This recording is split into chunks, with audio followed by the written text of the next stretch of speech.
Sa bawat Pilipino. Alam ko na buo ang galit ninyo sa akin ngayon. Nauunawaan ko rin kung bakit.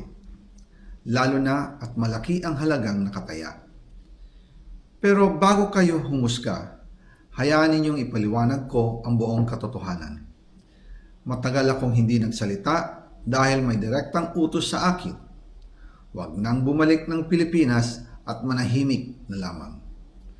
Umalis ako noong July 19, 2025 para sa aking medical check-up. Nakaplanong bumalik pagkatapos ng SONA ni Pangulo. Pero habang papauwi na ako, tinawagan ako ni dating Speaker Martin Romualdez at sinabihan, "Stay out of the country. You will be well taken care of as instructed by the President." Noon naniniwala pa ako sa kanila, kaya't hindi ako bumalik. Tumikom ang aking bibig, sumunod ako, pero ang hindi ko alam, ang ibig pala nilang sabihin sa aalagaan ka namin ay gagamitin ako bilang panakipbutas sa kanilang kampanya laban sa korupsyon. Ginawa nila akong poster boy ng kanilang sariling kasinungalingan. Ngayon, hindi na ako mananahimik, ilalabas ko ang lahat ng katotohanan. May resibo, may ebidensya, at may pangalan. Nagsimula ito nung tumawag si Sekmina Pangandaman sa akin nung nag-umpisa ang BICAM process last year, 2024. Ang sabi niya, katatapos lang ng meeting nila ni Pangulo at may instructions na mag-insert or magpasok ng 100 billion worth of projects sa BICAM. At sinabi pa ni Sekmina, you can confirm with Yusek Adrian Bersamin dahil magkasama sila sa meeting ni Pangulong BBM noong araw na yon. Tinawagan ko po agad si Yusek Adrian Bersamin at tinanong ko kung may instruction nga ba ang Pangulo na magpasok ng 100 billion during their meeting. Ang sabi niya ay totoo nga po.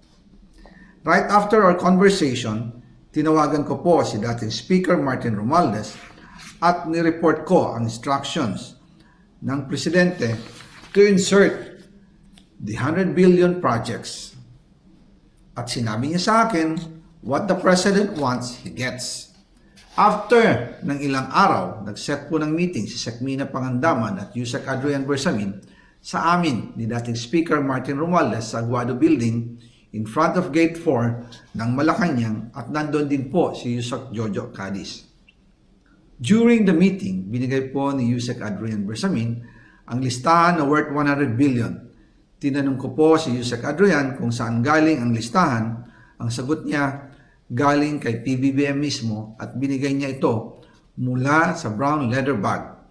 Nung sinabi po ni Yusek Adrian Bersamin, yung brown leather bag, naalala ko noong nasa Singapore kami right after the elections of May 2022 sa Hilton Hotel, kami ni dating Speaker Martin and PBBM habang pauwi at pabalik ng Pilipinas, hinabol ng PSG ang brown leather bag at ang sabi ni PBBM, maiwan na lahat, wag lang ang brown leather bag.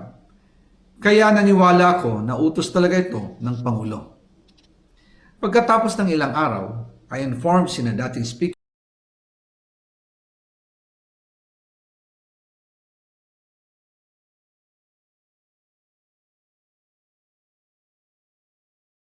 Martin Romualdez, Sekmina Pangandaman, Yusek Adrian Bersamin, and Yusek Jojo Cadiz na kung pwede 50 billion lang ang ipasok sa program funds dahil sobra ang DPWH funds versus sa DepEd. In practice, hindi pwede na mas malaki ang budget ng DPWH kaysa edukasyon. And yung balance na 50 billion, ilagay na lang sa unprogram funds for the 2025 budget. Dahil Office of the President din ang nagre-release ng lahat ng unprogrammed funds. Pagkatapos ng isang araw, tinawagan ako ni Sekmina at sinabi ang mensahe ng Pangulo, ipasok ninyo yan dahil pinangako na sa akin ni Speaker Martin yan at hindi na pwedeng baguhin. Kumbaga, ang utos ng hari hindi pwedeng mabali. Again, I informed the Speaker and asked clearance about the instructions ng Pangulo. At ang sabi niya, wala tayong magagawa. Kaya po nagtataka ako kung bakit sinasabi ni Pangulo na hindi niya makilala ang budget Samantalang lahat na binawas at dinagdag sa mga ahensya ng gobyerno ay humihingi ng approval sa kanya si Sec Mina Pangandaman. Bago namin ginawa o tinapos ni Senator Chis Escudero during the BICAM. Sinabi pa ni Sec Mina, everything is cleared with the President. Basta importante, pasok ang pondo na request ng Pangulo. The following day, sinabi ni Sec Mina, approve na si Presidente BBM sa lahat na binawasan na ahensya. Masaya na ang Pangulo dahil naipasok ang gusto niyang 100 billion insertion. Wala pong perang napunta sa akin. Lahat po ng insertion napunta sa ating Pangulo at Speaker Martin Romualdez. Ako lang at ang aking mga tao, sila Paul Estrada, Mark Tiksay, at ang aking mga security ang nag-deliver papunta sa bahay nila Pangulong Bongbong Marcos at Speaker Martin Romualdez sa North Forbes Park, South Forbes Park, hanggang sa Malacanang. Yung mga deliveries po ay merong record ang aking mga tao. Totoo po yung sinasabi ni Orly Gutesa na nag-deliver siya sa Forbes Park. Totoo din po ang sinasabi ni Orly Gutesa na nag-deliver siya sa Malacanang nung siya ay nasa Senado. Para mapatunayan ang mga litrato na deliveries ay ilalabas ko po together with this video. After po ng approval ng budget sa General Appropriations Act of 2025, nagtanong po ako sa DPWH kung magkano ang kailangan na ibigay sa Office of the President o ang SOP na bigayan. Ang sinagot sa akin ay 25%. Ang ibig sabihin nito, 25% ng 100 billion ang SOP na kailangan ibigay kay BBM mismo. In total, 25 billion ang napunta kay Pangulong Bongbong Marcos. Kaya ngayon ay hinahamon ko si Ombudsman Remulla kung seryoso talaga siya sa mga sinasabi niya sa kanyang press release na idadamay niya pati si Martin Romualdez kung magbibigay ako ng ebidensya. Patunayan niya ngayon ang pronouncement niya. Imbestigahan niya ang Fraternity Brad at ang kanyang kaibigan na si Speaker Martin Romualdez kung talagang tutupad siya sa tungkulin niya. Imbestigahan din niya si President Bongbong Marcos. Sabi nga ni BBM nung SONA, let's do it right at mahiya naman kayo, hindi po ba? Nananawagan din po ako sa Senado na imbestigahan ang 100 billion insertion ni Presidente. Alam ko po na hindi gagawin ni Ombudsman Remulla ang hamon ko. Pero magaling ang Senado sa imbestigasyon at ako ay naniniwala na dahil sa kanila, lalabas ang katotohanan.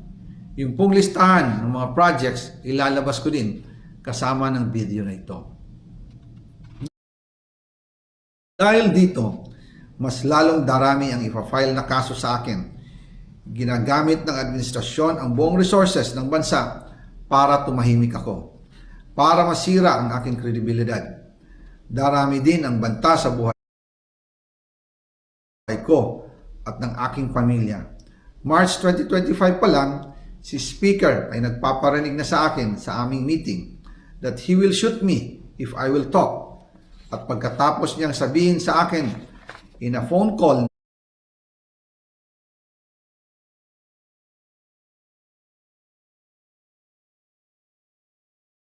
ulit si Speaker Martin at sinabihan niya ako na pag umuwi ako will be dangerous.